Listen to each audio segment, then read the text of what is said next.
Hello everyone, and welcome to Jones Act Survival. Making this little video here, Moparmanpete messaged me and is thinking about putting a wood stove in his house that he's building, where he has a gas stove now. He kind of wanted to know uh, the right way to put in a chimney, I suppose up to code or something like that. Anyway, make it so the house doesn't burn down. And in this stove that I have out here in the dog kennel, I wouldn't say that this one is exactly up to code. I mean, the idea is there and it's correct. I mean, I've got the wood stove, a very inefficient wood stove, and I've just got regular, just your black piping, 6-inch that goes up. And then where it goes through the ceiling, it hooks into a Class A pipe. And then that goes through my roof. And when a Class A pipe, you can get by with just a 2-inch clearance.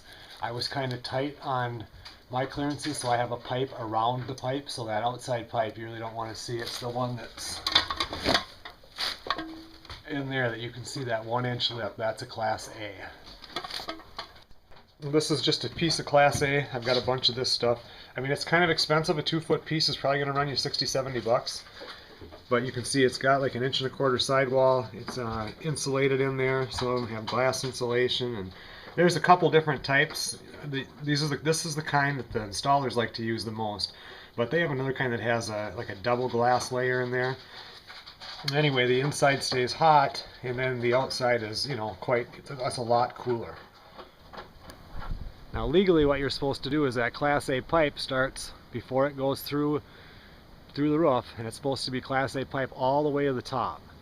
And the reason why is as soon as that hot air comes up, it goes through that Class A pipe. The way I have it set up here, I've got one piece of Class A which ends at the top of that collar, and then I've just got a 6-inch again. And the problem with that in a house situation is as soon as that smoke hits that pipe up there, it cools down and you get creosote. So in a housing type deal, they want you to start just below your ceiling, go all the way up through your rafters and all the way up to the top where the cap is. And don't mind that cap. Zachary goes up there every year and puts that cap on, and it just blows off like that. I always just leave it off. But anyway, so this part is illegal, but for what I use it for in here, it's just fine. I mean, all I do is beat on the pipe a couple times a year and the creosote falls out. One thing to keep in mind, Pete, they make adapters that can hook right to your rafters that actually hold the pipe up, because the pipe is pretty heavy, compared to a regular pipe. But the way I've done it, this is just a hillbilly, it didn't cost me a dime. I just strapped it on there, and I'm sure your insurance company would hate that. But anyway, they make all the adapters, and what we'll do, we'll go inside and we'll actually take away the legal way to do it. We'll take a look at that. Okay, now when you look here, you can see the stove itself is on the bottom, and then it comes up with just the 6-inch pipe, and they're showing a second story or inside of an area, which we can eliminate that. But then you can see when it gets up to the rafters, they've got the adapter that goes through the roof that holds the pipe, and then it's a Class A all the way up to the top. And I think the situation you're doing, Pete, this is probably what you would want to do. I don't think you're going to be doing a through the wall one. I'm not sure. But this next picture now, that'll show us a through the wall. And yeah, so there you can see going through the wall, and then it jumps in and then goes up.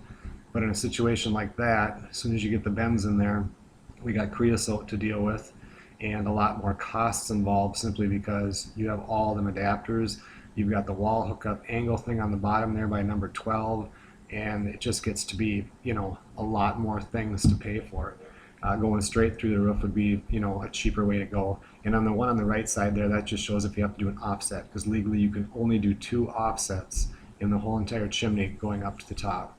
And this picture here is just showing you have to be 2 feet above anything 10 feet away. That's code, or at least 3 feet above your roof. But Pete, in your case, you are steep enough, so you'd be 2 feet above anything that's 10 feet away. Okay, well, that's my video showing you the legal and kind of legal way to put in a chimney pipe. Thanks a lot for watching the Jones Act Survival Channel.